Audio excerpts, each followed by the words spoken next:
Martina Schröder se tenait à la fenêtre de la cuisine de son appartement à Fribourg et regardait le soleil matinal baigner les toits de la vieille ville d'une lumière dorée. À 38 ans, elle avait enfin le sentiment d'être arrivée à bon port. Après avoir élevé seule ses 2 filles pendant des années, Sophie, 15 ans, et Lisa, 12 ans, elle avait épousé 8 mois plus tôt Thomas Wagner, un architecte à succès qui lui promettait, ainsi qu'à ses filles, stabilité et sécurité. À 45 ans, Thomas était resté un homme séduisant. Ses cheveux gris argentés lui donnaient un air distingué, son calme inspirait confiance. Au cours des 2 années qu'ils se connaissaient, il s'était révélé être un partenaire patient et un beau-père attentionné. Il aidait les filles à faire leurs devoirs, conduisait les filles à leurs activités et s'intéressait sincèrement à leur vie. Après un divorce difficile avec son ex-mari qui avait quitté la famille 6 ans auparavant, Martina n'osait plus espérer connaître un jour un tel bonheur. La famille vivait dans la maison spacieuse de Thomas, située à la périphérie de Fribourg, un bâtiment moderne avec de grandes fenêtres et un jardin bien entretenu que Thomas avait lui-même conçu. Sophie avait sa propre chambre à l'étage avec vue sur les vignobles voisins. La jeune fille, qui venait d'entrer en 2e au lycée Friedrich, était en train de devenir une jeune femme impressionnante. Elle avait hérité des yeux bruns de sa mère, mais sa silhouette élancée et ses longs cheveux ondulés lui conféraient une élégance qui semblait dépasser son âge. En ce matin de septembre, Martina préparait le petit déjeuner comme tous les jours ouvrables. Thomas était déjà assis à la table de la cuisine, plongé dans le Badische Zeitung, tout en buvant son café. Lisa descendit la première, encore endormie, les cheveux blonds courts et bourriffés. C'était une enfant simple, joyeuse et ouverte, qui avait immédiatement conquis le cœur de Thomas. Sophie apparut peu après, déjà habillée pour l'école. Elle portait son uniforme scolaire avec une élégance décontractée qui rendait Martina à la fois fière et un peu mélancolique. Sa petite fille grandissait. Sophie s'assit à table, prit un petit pain et commença à le tartiner de confiture tout en faisant défiler son téléphone portable. Thomas leva les yeux de son journal. Son regard s'attarda un instant sur Sophie avant qu'il ne s'éclaircisse la gorge. « Bonjour Sophie, tu as bien dormi ?» Sophie leva brièvement les yeux, hocha la tête et sourit poliment. « Oui, merci Thomas. »« Et toi ?» Martina avait souvent remarqué cette politesse formelle entre les deux. Alors que Lisa appelait Thomas « Papa Thomas » et le serrait constamment dans ses bras, Sophie gardait une certaine distance. Martina avait d'abord attribué cela à l'âge. À 15 ans, les filles sont souvent plus réservées envers leur beau-père. Mais ces derniers temps, Thomas semblait particulièrement soucieux d'attirer l'attention de Sophie. « Sophie, j'ai vu ton portfolio hier, » dit Thomas en pliant son journal. « Tes dessins sont vraiment impressionnants. Surtout le portrait. Tu as un vrai talent. » Sophie rougit légèrement. « Merci, je continue à travailler dessus. Madame Hoffmann, ma professeure d'art plastique, pense que je devrais m'inscrire au concours régional. »« Tu devrais absolument le faire, » l'encouragea Thomas avec un sourire chaleureux. « Si tu as besoin d'aide pour ton dossier de candidature ou de quelqu'un pour te donner son avis, je suis architecte. Donc je m'y connais un peu en design. » Martina observait leur interaction avec un sourire. C'était agréable de voir Thomas s'efforcer de créer un lien avec Sophie. Les premiers mois après le mariage n'avaient pas été faciles. Sophie aimait son père biologique et avait eu du mal à accepter le divorce. Au début, elle considérait Thomas comme un intrus, quelqu'un qui prenait la place de son père. Martina se souvenait encore très bien des soirées où Sophie s'était assise dans sa chambre en pleurant après que son père ait une fois de plus annulé une visite prévue. Après le divorce, l'homme avait déménagé à Munich, fondé une nouvelle famille et réduit de plus en plus les contacts avec ses filles. Désormais, il ne donnait plus de nouvelles qu'à l'occasion des anniversaires et de Noël, et même alors, souvent seulement par SMS. Thomas avait patiemment attendu, avait laissé de l'espace à Sophie tout en lui témoignant régulièrement de petites marques d'affection. Il lui avait offert un set de dessins professionnels pour son entrée au lycée, même si elle ne lui prêtait alors guère attention. Il avait assisté à ses spectacles scolaires, même si Sophie lui avait interdit de s'asseoir à côté de Martina.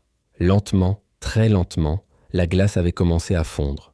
Après le petit déjeuner, la famille partit. Martina travaillait comme infirmière à la clinique universitaire de Fribourg. Son service commençait à 8 heures. Thomas conduisit les filles à l'école avant de se rendre à son cabinet d'architecte dans le centre-ville. C'était une routine bien établie qui donnait à Martina un sentiment de normalité et de sécurité. Au cours de la matinée, tandis que Martina se précipitait d'une chambre de patient à l'autre, elle repensa à la conversation qu'ils avaient eue au petit déjeuner. L'intérêt que Thomas portait aux projets artistiques de Sophie la réjouissait. Son ex-mari ne s'était jamais intéressé aux loisirs des enfants. Il avait toujours accueilli leur succès d'un haussement d'épaule indifférent. Thomas était différent. Il prenait le temps posait des questions, se souvenait des détails. Pendant sa pause déjeuner, Martina était assise à la cantine de l'hôpital et partageait une table avec sa collègue Barbara Lehmann, une infirmière expérimentée d'une 50aine d'années qui travaillait dans le service depuis plus de 20 ans. « Tu as l'air heureuse », remarqua Barbara en mangeant sa salade. « Ta nouvelle vie de famille semble te faire du bien. » Martina sourit. « Je me sens enfin bien. Les filles se sont bien adaptées. Thomas est merveilleux et j'arrive au travail reposé le matin, car je n'ai plus à payer les factures et à faire la lessive jusqu'à minuit. » Et comment ces filles s'entendent-elles avec lui? Lisa l'adore. Elle l'appelle Papa Thomas et s'accroche littéralement à lui. Sophie est encore un peu réservée, mais ça viendra. Elle est juste à un âge difficile. Barbara acquiesça avec compréhension. 15 ans, l'âge le plus difficile pour les filles. Ma fille était aussi insupportable à cet âge-là. Tout était embarrassant, tout le monde était son ennemi. Exactement, confirma Martina. Mais je vois qu'elle s'ouvre. Ce matin, elle a vraiment discuté avec Thomas, de ses projets artistiques. C'est bon signe, dit Barbara. Les pères, même les beaux-pères, sont importants pour les filles de cet âge. Elles ont besoin d'une figure masculine qui leur montre comment un homme doit se comporter. Ces mots restèrent dans la tête de Martina pendant qu'elle travaillait tout l'après-midi. Thomas était un homme bien. Il était patient, respectueux, généreux. Il se comportait avec les filles de manière attentionnée, mais jamais envahissante. Il respectait leur intimité, frappait toujours avant d'entrer dans leur chambre, demandait la permission avant de les prendre dans ses bras. Lorsque Martina rentra chez elle le soir, elle trouva une ambiance joyeuse dans la maison. Lisa était assise à la table à manger et faisait ses devoirs, tandis que Thomas préparait le dîner dans la cuisine. Des spaghettis bolognaises, le plat préféré de Martina. L'odeur de la sauce tomate et des herbes fraîches emplissait la maison. « Où est Sophie ?» demanda Martina en accrochant sa veste. « Dans sa chambre » répondit Thomas. Elle a dit qu'elle devait encore travailler sur son projet d'art. Je lui ai dit de descendre pour dîner. Martina monta à l'étage pour se changer. En passant devant la chambre de Sophie, elle entendit de la musique douce. Elle frappa à la porte. « Oui » répondit la voix de Sophie. Martina ouvrit la porte. Sophie était assise à son bureau, penchée sur une grande feuille de papier, un crayon à la main. Sur le papier, un portrait prenait forme. Le visage d'une jeune femme, dessiné avec des traits fins et précis. « C'est magnifique, ma chérie », dit Martina en s'approchant. Sophie leva les yeux et sourit. « Merci. J'essaie de faire les ombres. C'est plus difficile que je ne le pensais. Thomas a dit que tu devrais t'inscrire au concours.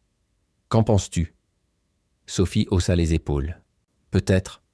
Je ne sais pas si je suis assez douée. »« Tu es plus que douée, » l'assura Martina. « Et Thomas s'y connaît en design visuel. Tu devrais peut-être accepter son offre et lui demander conseil. » Sophie regarda sa mère d'un air pensif. « Tu crois qu'il est sérieux ? Ou est-ce juste une formule de politesse ?»« Il est sérieux, » répondit Martina avec conviction. Thomas n'est pas du genre à faire des promesses en l'air. À ce moment-là, Thomas appela depuis le rez-de-chaussée pour annoncer que le repas était prêt. La famille se réunit autour de la table et pendant qu'ils mangeaient, une conversation agréable s'engagea sur les événements de la journée. Lisa parla avec enthousiasme de son cours de sport. Sophie évoqua un prochain voyage scolaire à Berlin et Thomas raconta un nouveau projet, la rénovation d'un bâtiment historique dans la vieille ville de Fribourg. Après le repas, Sophie aida à faire la vaisselle, tandis que Thomas et Martina s'installèrent dans le salon. C'étaient ces moments paisibles que Martina appréciait le plus, le sentiment de normalité, de famille, d'appartenance. « Sophie s'ouvre à toi », remarqua Martina à voix basse. « Je lui ai demandé aujourd'hui si elle accepterait de te demander conseil pour son projet artistique, et elle n'a pas refusé tout de suite. » Thomas sourit. « C'est bon à entendre. Je l'aime vraiment beaucoup, Martina. Les deux filles. Mais Sophie a quelque chose de spécial. Elle est si talentueuse, si intelligente. Je veux juste qu'elle sache qu'elle peut compter sur moi. » « Elle le sait », l'assura Martina. « Ça prendra juste du temps. » Ce que Martina ignorait à ce moment-là, alors qu'elle était assise heureuse à côté de son mari, c'est que le temps n'était pas ce dont ils avaient besoin. Le temps était ce qui allait tout changer. Car dans le cœur de Thomas, quelque chose avait déjà changé. Quelque chose qu'il ne comprenait pas encore tout à fait ou qu'il refusait d'admettre. Son intérêt pour Sophie, qu'il se persuadait être de l'attention paternelle, était en train de se transformer en quelque chose d'autre, quelque chose de dangereux, d'interdit, quelque chose qui détruirait sa famille. Au cours des semaines suivantes, ce changement prendrait des formes subtiles. Un regard qui durait un peu trop longtemps. Un contact un peu trop tendre. Une attention qui devenait un peu trop intense. Et Sophie, innocente et inconsciente, ne comprendrait pas pourquoi son beau-père voulait soudain passer autant de temps avec elle. Pourquoi ses yeux la suivaient lorsqu'elle traversait la pièce. Pourquoi ses compliments prenaient un ton qui la flattait et la déstabilisait à la fois. Martina, qui avait travaillé si dur pour offrir un nouveau foyer à sa famille, remarquerait bientôt des signes qu'elle ignorerait d'abord, puis remettrait en question, avant de finalement reconnaître avec une horreur grandissante. Mais à ce moment-là, en cette paisible soirée de septembre, elle était assise heureuse à côté de son mari et remerciait le destin pour sa nouvelle vie. La catastrophe qui se profilait ne commencerait pas de manière bruyante et dramatique. Elle s'installerait doucement, déguisée en sollicitude, en intérêt, en affection. Et lorsque Martina découvrirait la vérité, il serait presque trop tard. Octobre apporta des journées plus fraîches et des feuilles dorées à Fribourg. Sophie avait décidé d'accepter l'offre de Thomas et de lui demander conseil pour son projet artistique. Un jeudi soir, ils étaient assis ensemble dans son bureau, les dessins de Sophie étalés sur le grand bureau. Thomas se pencha sur les œuvres, ses lunettes de lecture sur le nez. « Les proportions ici sont excellentes, » dit-il en montrant l'un des portraits. « Mais regarde ici. Si tu adoucis un peu l'ombre, le visage sera plus vivant. » Sophie observa avec attention comment il traçait de légers traits au crayon sur une feuille blanche pour illustrer son explication. « Tu comprends ? Ce sont les transitions qui comptent, pas les lignes nettes. »« Oui, je vois, » dit Sophie avec enthousiasme. « Ça fait vraiment une différence. » Thomas lui adressa un sourire chaleureux. « Tu as vraiment le sens du détail, Sophie. C'est rare à ton âge.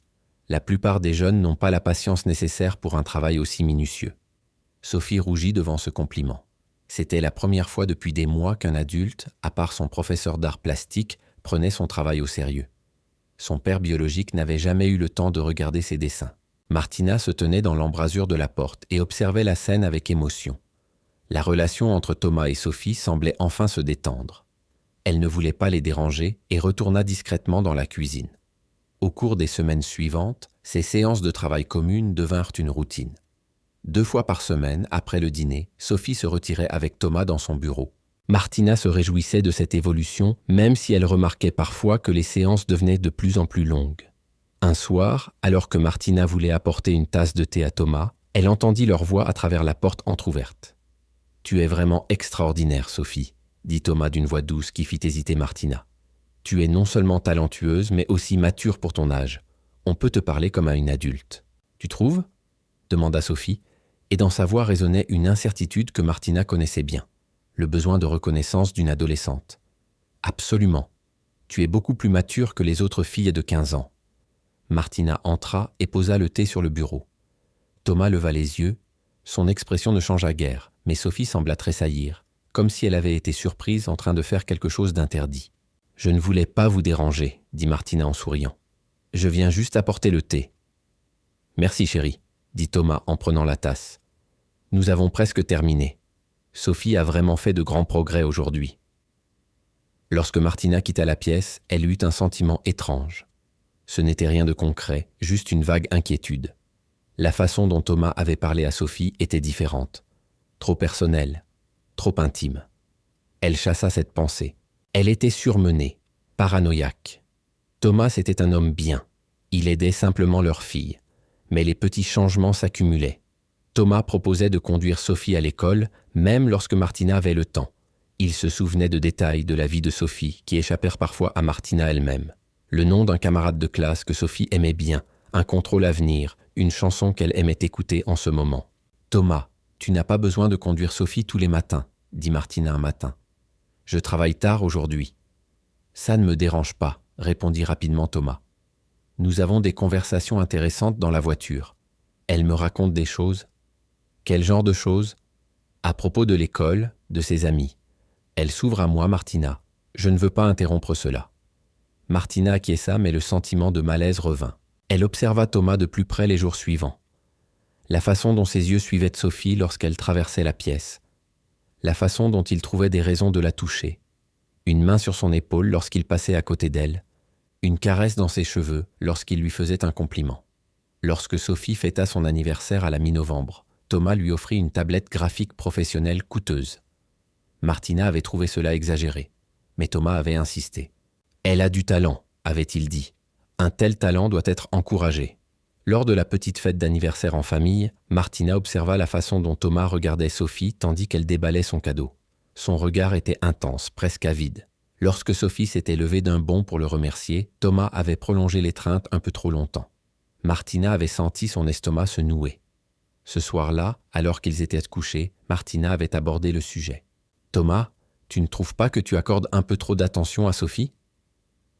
Thomas se tourna vers elle, son visage à peine reconnaissable dans l'obscurité. « Que veux-tu dire ?»« Le cadeau était très cher, et le temps que vous passez ensemble. »« Martina, j'essaie simplement de construire une relation avec ta fille. C'est ce que tu voulais, non ? » ?»« Oui, mais... » »« Mais quoi ? Dois-je l'ignorer ? Je dois la traiter comme une étrangère ? Non, bien sûr que non. C'est juste que, parfois, ça semble un peu intense. Thomas s'assit, sa voix devenant plus aiguë. Je ne peux rien faire de bien, n'est-ce pas ? Avant, je n'étais pas assez proche d'elle, maintenant je suis trop proche. Qu'est-ce que tu veux au juste ? Martina se sentait coupable. Peut-être réagissait-elle vraiment de manière excessive. Tu as raison, excuse-moi. Je suis juste fatigué. Thomas se recoucha, mais lui tourna le dos. Le silence entre eux était glacial. Cette nuit-là, Martina ne parvint pas à dormir. Elle resta éveillée, essayant de mettre de l'ordre dans ses pensées confuses. Était-elle jalouse de l'attention que Thomas accordait à Sophie, ou sentait-elle vraiment que quelque chose n'allait pas ? Elle décida d'observer Sophie elle-même. Sa fille avait-elle changé ? Était-elle heureuse de cette nouvelle proximité avec Thomas ? Le mois de décembre enveloppa Fribourg d'un manteau de froid et d'obscurité précoce. La période de Noël, habituellement source de joie, apporta une nouvelle tension dans la maison de la famille Wagner. Martina observa sa fille de plus près et ce qu'elle vit l'inquiéta profondément. Sophie semblait différente. Elle était devenue plus nerveuse, sursautait lorsque quelqu'un entrait dans une pièce à l'improviste.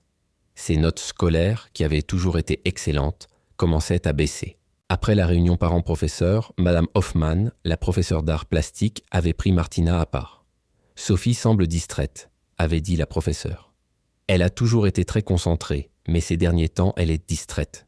Tout va bien à la maison ?» Martina avait assuré que tout allait bien, mais la question la taraudait. Tout allait-il vraiment bien ? Un samedi matin, alors que Thomas était au bureau et que Lisa passait la nuit chez une amie, Martina profita de l'occasion pour avoir une conversation en tête-à-tête. Elle frappa à la porte de la chambre de Sophie. « Entre !» avait répondu Sophie. Martina avait trouvé sa fille assise sur son lit, son téléphone portable à la main, mais le regard vide et perdu dans le lointain. « Chérie, on peut parler ?» Sophie avait levé les yeux, immédiatement sur la défensive. « De quoi ?» Martina s'était assise au pied du lit. « De toi, de nous. Tu sembles tellement... tendu. Quelque chose te préoccupe ? » « Non, tout va bien. » La réponse fut trop rapide, trop automatique. « Sophie, je suis ta mère. Je remarque quand quelque chose ne va pas. Madame Hoffmann m'a dit que tes résultats scolaires baissaient. » Sophie soupira et posa son téléphone portable. « C'est juste que j'ai beaucoup de choses en ce moment. L'école est épuisante. Est-ce que ça a un rapport avec Thomas ?» Sophie se figea. Ses yeux s'écarquillèrent un instant avant qu'elle ne détourne le regard. « Qu'est-ce que tu veux dire ?» Vous passez beaucoup de temps ensemble. Je pensais que c'était une bonne chose, mais je me demande si cela ne te met pas trop de pression. Est-ce que tu te sens obligé de passer du temps avec lui ? Non, répondit Sophie, mais sa voix semblait incertaine. Il est gentil. Il m'aide. Est-ce que tu te sens bien ? La façon dont il te traite ? Sophie se leva brusquement, son langage corporel défensif. Maman, qu'est-ce que tu veux dire ? Tu penses que Thomas fait quelque chose de mal ? Je veux juste m'assurer que tu te sens bien, que personne ne dépasse les limites. Des limites ? Sophie rit amèrement. Tu l'as épousé, tu l'as fait entrer dans notre vie. Et maintenant, tu me poses ce genre de questions ? Sophie, j'ai des devoirs à faire, l'interrompit Sophie sèchement. On peut en parler plus tard ? Martina quitta la pièce avec plus de questions que de réponses. La réaction de Sophie avait été étrange, défensive mais aussi évasive, comme si elle cachait quelque chose. Ce soir-là, Thomas rentra à la maison de bonne humeur, les bras chargés de cadeaux. « Je suis allé au marché de Noël », annonça-t-il. « Pour les filles. Il avait acheté une écharpe et des gants pour Lisa, jolis mais pratiques. Pour Sophie, il avait rapporté un délicat collier en argent avec un petit pendentif en forme de plume. Pour la future artiste, dit-il en tendant la petite boîte à Sophie. Sophie l'ouvrit avec hésitation. Quand elle vit le collier, elle rougit.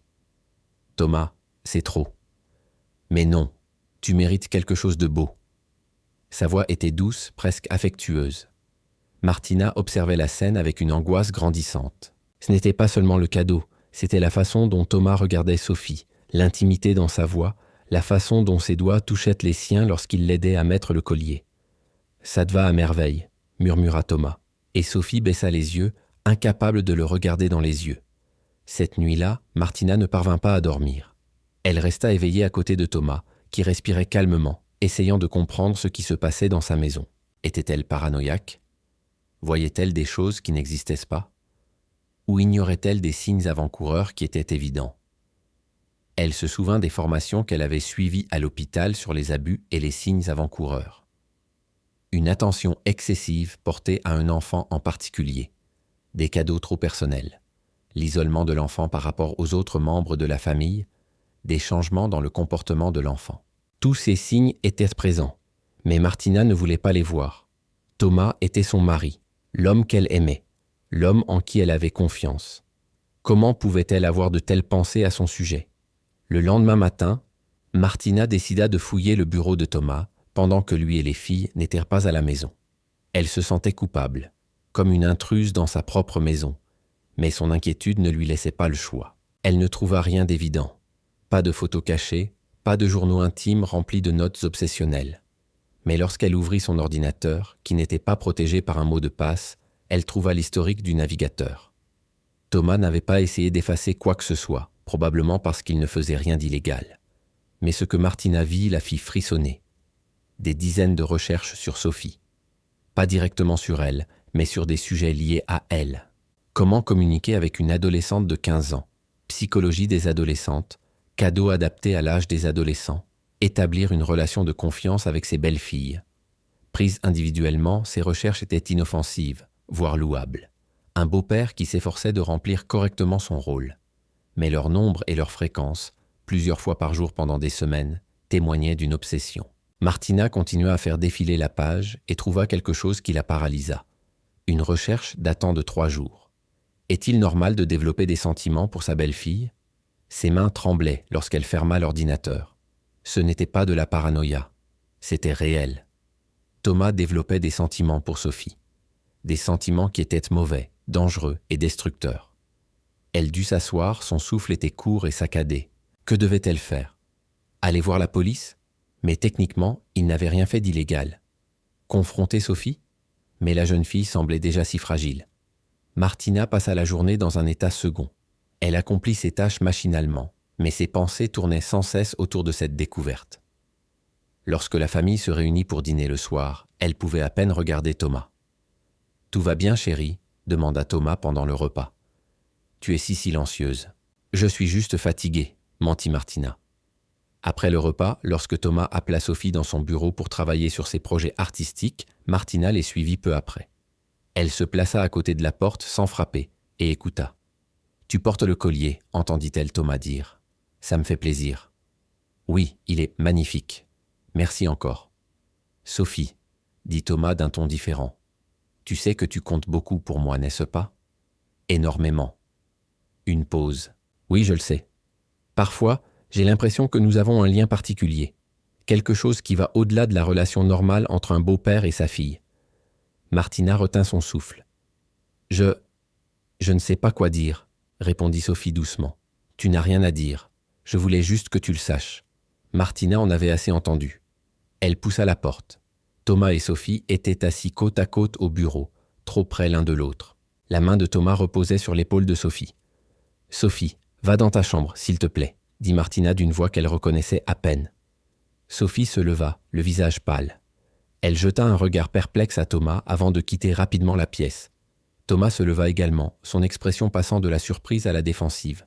« Martina, qu'est-ce que ça veut dire ?»« Nous devons parler, » dit Martina en fermant la porte derrière Sophie. « Tout de suite. » Thomas croisa les bras, la mâchoire crispée. Je ne comprends pas pourquoi tu réagis de manière si dramatique. Nous avons seulement discuté. Martina ferma la porte derrière elle et s'appuya contre elle, comme si elle devait empêcher la vérité de s'échapper de la pièce. J'ai vu ton ordinateur. Le visage de Thomas pâlit. Quoi? Les recherches. Toutes ces recherches sur Sophie, sur les sentiments pour les belles filles. La voix de Martina tremblait, mais elle se força à continuer. Thomas, que se passe-t-il ici? Il détourna le regard et passa la main dans ses cheveux. Un long silence s'installa. Lorsqu'il finit par parler, sa voix était brisée. Je ne voulais pas ça. Crois-moi, Martina, je n'ai jamais voulu ça. Les genoux de Martina se mirent à trembler. La confirmation était pire que la supposition. Que ne voulais-tu pas? Ses sentiments. Il s'effondra sur sa chaise, la tête entre les mains. J'ai essayé de les ignorer, de les rationaliser. Je pensais que ce n'était que de l'affection paternelle. Mais quoi? La voix de Martina était désormais plus forte, plus en colère. Elle est si spéciale, Martina, si intelligente, si talentueuse. Quand elle me regarde, quand elle sourit, je me sens vivant. Je sais que c'est mal. Je le sais. Martina sentit son estomac se nouer. Elle a 15 ans, Thomas. 15 ans. C'est une enfant. Je ne l'ai jamais touchée, se défendit-il rapidement. Je n'ai jamais rien fait d'inapproprié.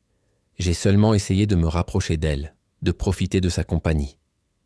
C'est déjà inapproprié. Martina cria, laissant éclater des années de stress et d'angoisse refoulées. Tu es mon mari, son beau-père. Tu devrais la protéger, pas avoir de telles pensées à son sujet. Thomas se leva et tenta de s'approcher d'elle. Martina, s'il te plaît, ne me touche pas. Elle recula. Depuis combien de temps? Depuis combien de temps cela dure-t-il? Je ne sais pas. Peut-être depuis l'été. Au début, ce n'était que de l'admiration. Elle me rappelait quelqu'un de mon passé. Puis c'est devenu plus que cela. Sophie s'est-elle aperçue de quelque chose? Thomas hésita. Je crois. Peut-être. Elle est confuse. Je le vois dans ses yeux.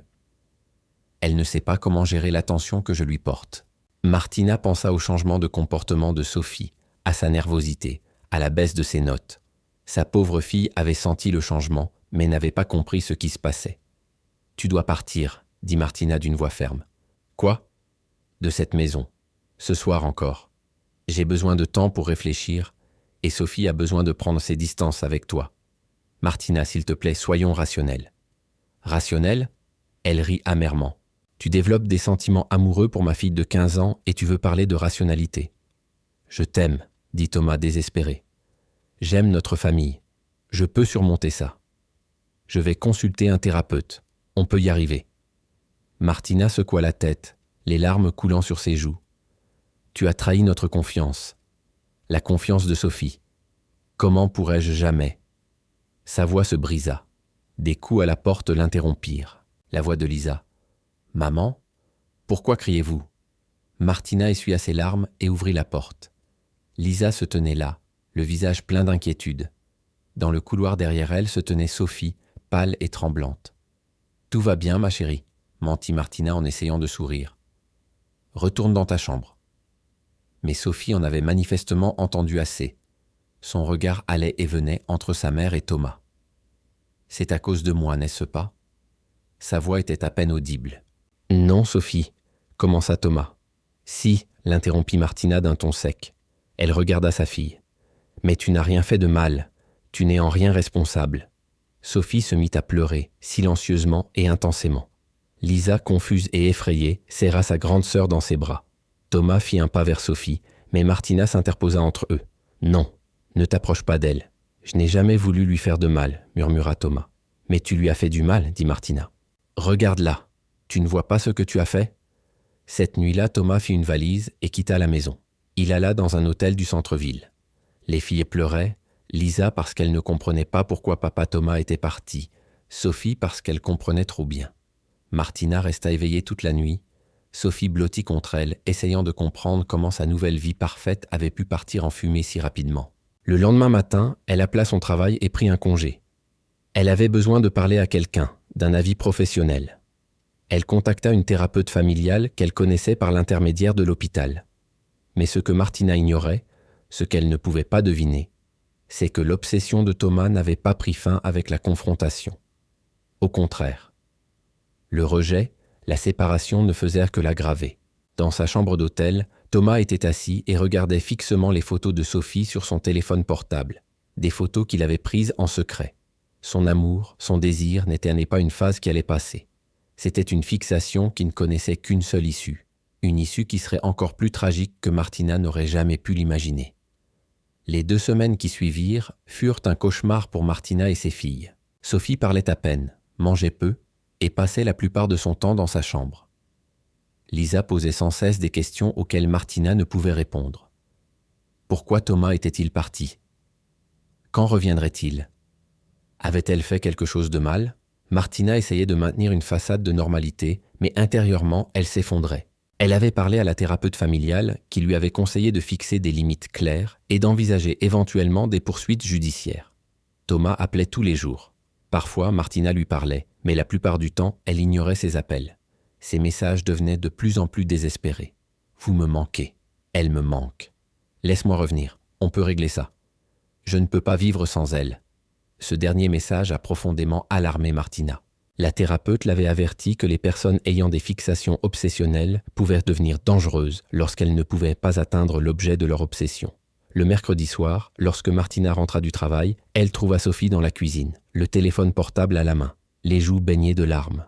« Que s'est-il passé ?» demanda immédiatement Martina. Sophie lui tendit le téléphone sans un mot. Martina regarda l'écran et son cœur se serra. Des messages de Thomas. Des dizaines. « Sophie, je pense à toi sans arrêt.